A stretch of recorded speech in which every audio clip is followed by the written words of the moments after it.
Oh, hello everyone. As you can see, I am in a new place. I am not in my grow shed theater like I was before.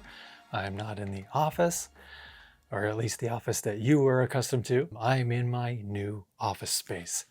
Some of you may have seen that I did change locales from various community posts I've done in the recent past. Or if you follow me on Instagram, you can also see that I had a time lapse of me taking down all the speakers in the theater room, as well as some amps and other components. So if you're not following me on Instagram, you better do that because I do a lot of more short form stuff on there. So yeah, obviously you can see that I have my trusty Valencia theater seat. Didn't get rid of that, that's for sure. But I wanted to just take you on a quick little tour of what will happen, what my plans are. Obviously there's junk all over the place. I've basically just had time to transport all the boxes and everything to the new office space, but I have yet to actually bust it all out and install it and put it in its rightful place. So yeah, I just want to take you through some of the plans that I have for this new office space. So come along.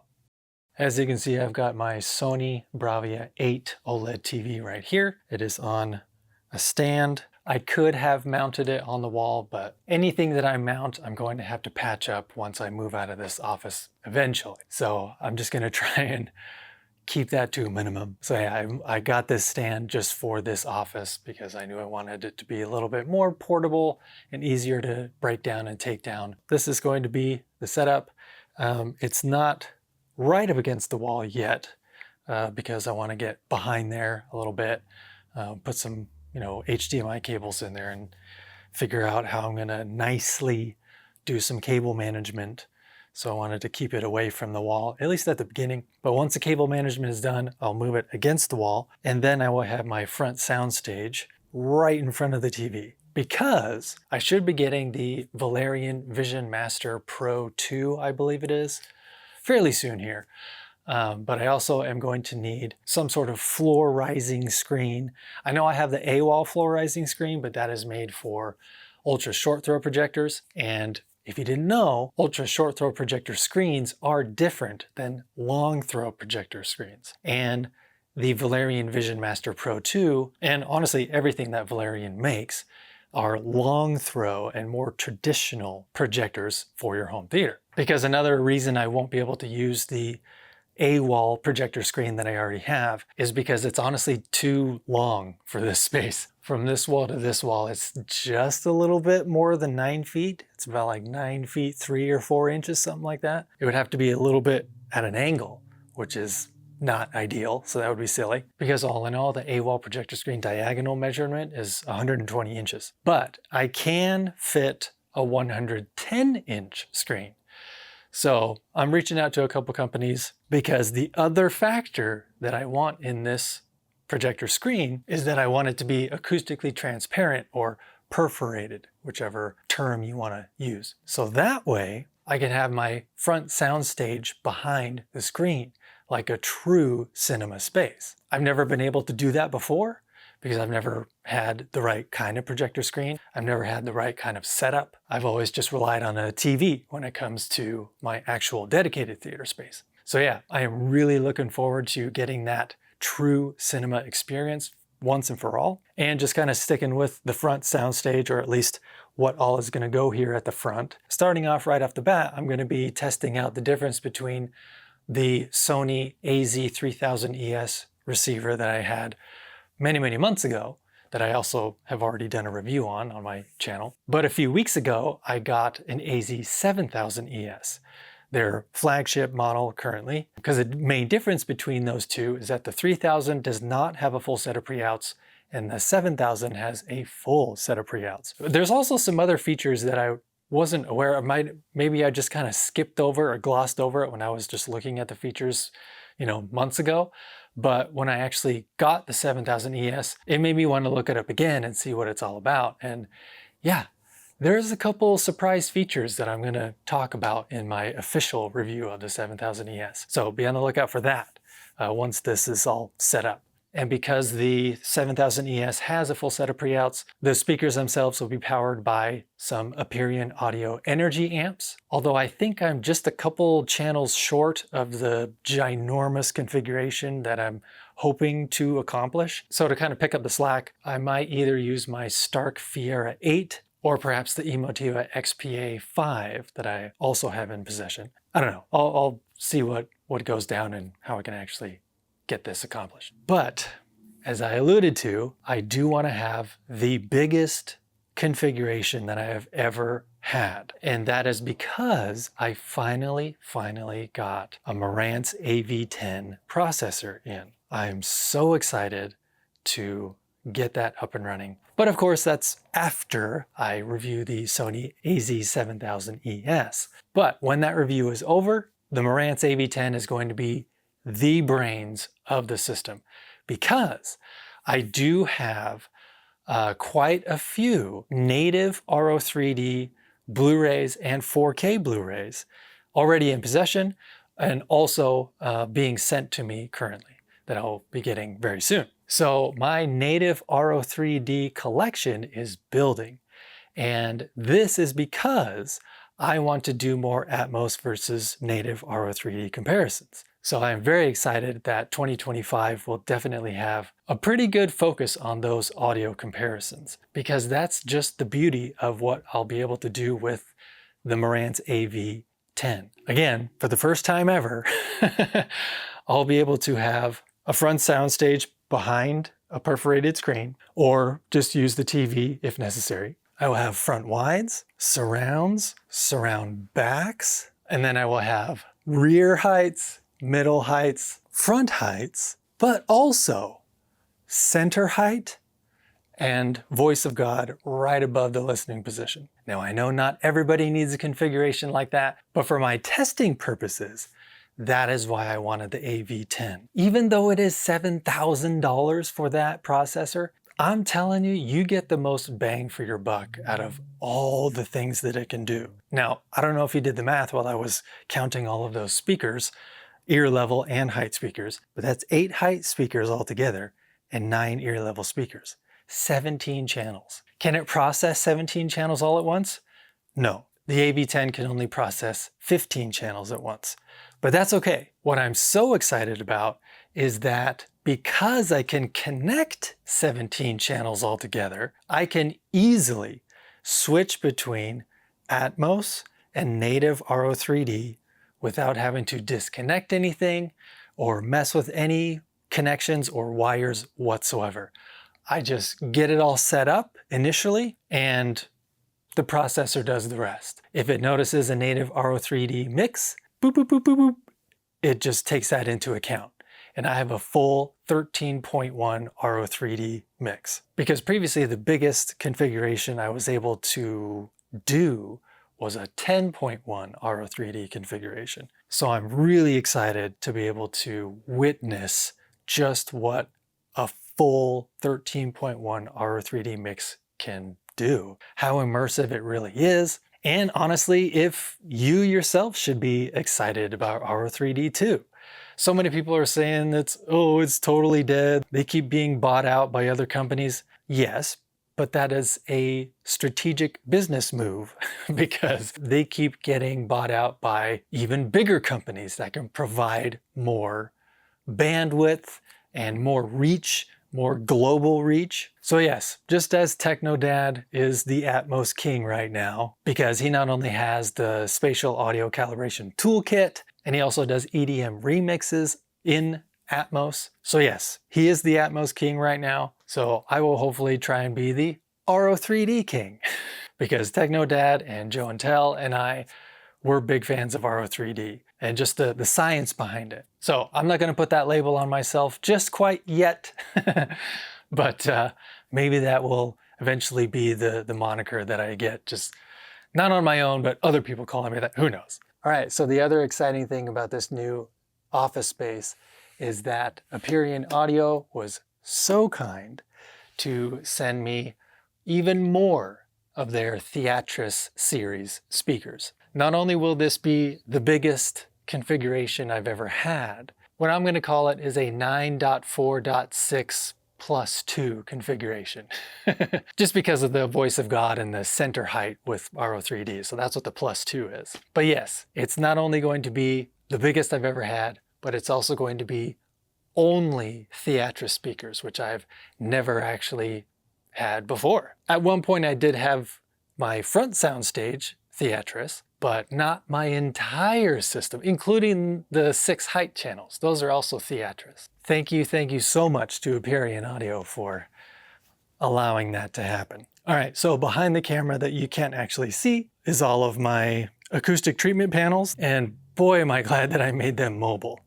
I was thinking about maybe installing them on the wall, but now that I'm having to move into a new office space, I didn't know it at the time, but that was a really good decision on my part. So kudos to me for getting that right, apparently. Oh yeah, and as far as the subwoofers are concerned, I will have 2 Hyperion Audio BRAVIA 12D subwoofers up front, and then I have right here in this box the SVS SB4000. That'll be probably in this corner here, this back corner. And then I'm kind of debating between the RSL Speedwoofer 12S in the other corner, or perhaps the Stark SW12. Because the advantage of the Stark SW12 is that it actually does have an XLR input, which the SVS SB4000 also has XLR inputs. Because if at all possible, if given the option, I always go with XLR just because it's balanced, and because I come from a pro audio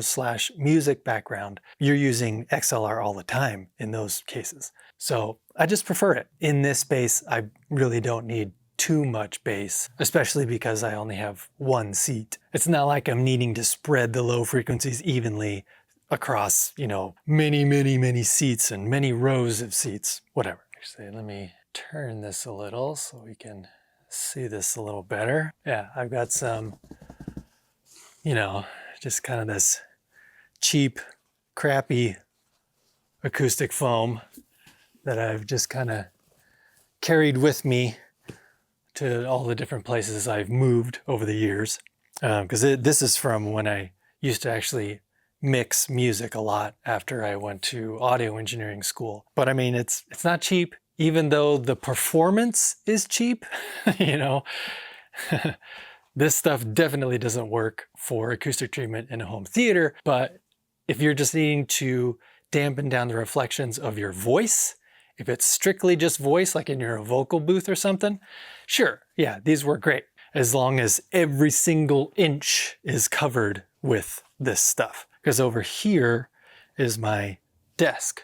This is where I will be editing all of my stuff. This is where I'll be live streams, things like that will all be done from here. And then a camera back here, because I was thinking about doing most of my talking head videos from this vantage point, because then I'll be pointing towards the theater.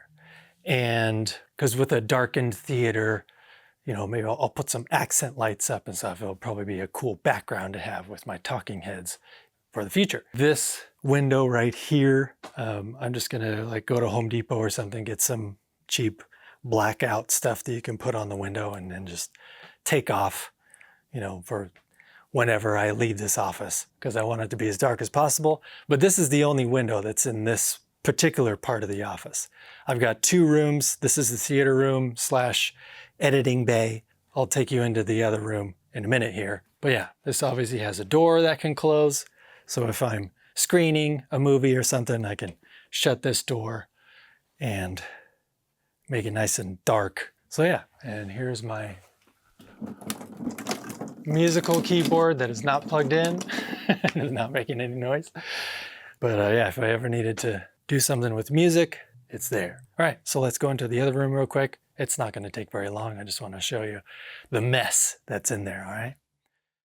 All right, so we'll go through the door. And this is the front room, because this door is actually the front door to my office. This is where I come in from the hallway. And as you can see, I've just got a bunch of crap. A bunch of stuff that I've held on to over the years. I might sell some of it, or I don't know, maybe just give it away. Who knows? But Here's all of my DVDs and Blu-rays, 4K Blu-rays, which will all go on to this bookshelf here eventually. The bookshelf isn't going to stay there, of course. I'll move it to some better location. But yeah, this is all the other stuff that I have acquired over all the years being a YouTuber. Well, a product review YouTuber. Not all YouTubers have to deal with this BS. That's for sure. But yeah, that was one of the main reasons I jumped on this office space, was because, you know, I had my theater in the grow shed, and then I also had an office space in a separate building. So I needed to have a space big enough to do both of those things once again. So I'm very fortunate that I found this place so that I can have storage and also a theater and also a place to do all my editing and live streams, etc. So yeah, I'm really excited about getting this place up and running as fast as possible. So there you have it, folks. I hope you're excited. I'm very excited. Being able to start all over is kind of a good thing. It's a refresh. There were some things about my previous grow shed theater that had some flaws, so I will definitely remedy those flaws in this situation, in this office, but also the fact that I'm going to have the biggest configuration I've ever been able to deal with before. It gives me goosebumps.